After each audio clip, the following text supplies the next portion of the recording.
Good evening. Thanks for joining us tonight. If you watched last night's Super Bowl, and you probably did, it was the most watched TV show ever. You probably saw all the commercials. And a lot of those commercials were advertising new vehicles. So what does that mean for an industry that just a few years ago was in the tank? Here's KARE 11's Rena Sargentopoulos. If there seemed like a lot of car commercials during the Super Bowl, snap out of it, man. The 40-mile-per-gallon Elantra. It's because there were. Introducing the new Chevy Silverado. Edmund says auto ads made up a quarter of this year's commercial time, roughly twice as much as 2010.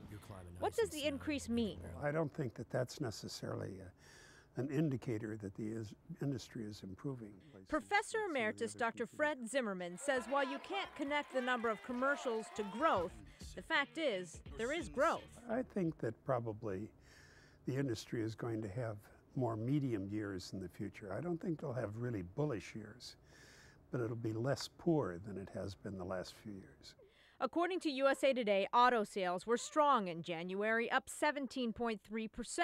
Both GM and Chrysler were up more than 22% over the same month last year. And Ford Motor Company saw a 13% rise. The only major automaker not to see an increase was Mazda. I think the average car on the road is older than it's been for many, many, many years. So after a while, they have to replace them. And that's actually what's happening now. And Dr. Zimmerman says what they're buying is higher quality, more expensive cars. For the 34th straight year, Ford F-Series is the best-selling brand of trucks in America. And it ain't by accident. But don't get too far ahead of yourself when it comes to using the words economic recovery.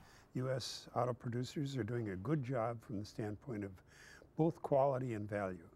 So I'm sort of optimistic, but it's not an easy business. Dr. Zimmerman says if gas sits around the $3 a gallon mark, that will help the auto industry move along at an adequate pace. But if it gets up to the $4 or higher mark, there will need to be some structural changes in the industry. So I guess the point is we don't know yet whether it's really moving out of the recession or not. But I do like the fact that somebody is optimistic, even if it's guarded optimism. Yeah, you know what? Someone's got to be there. Someone's got to do it. But there were plenty of commercials, so we are hopeful. Thank you. Appreciate it, Rena.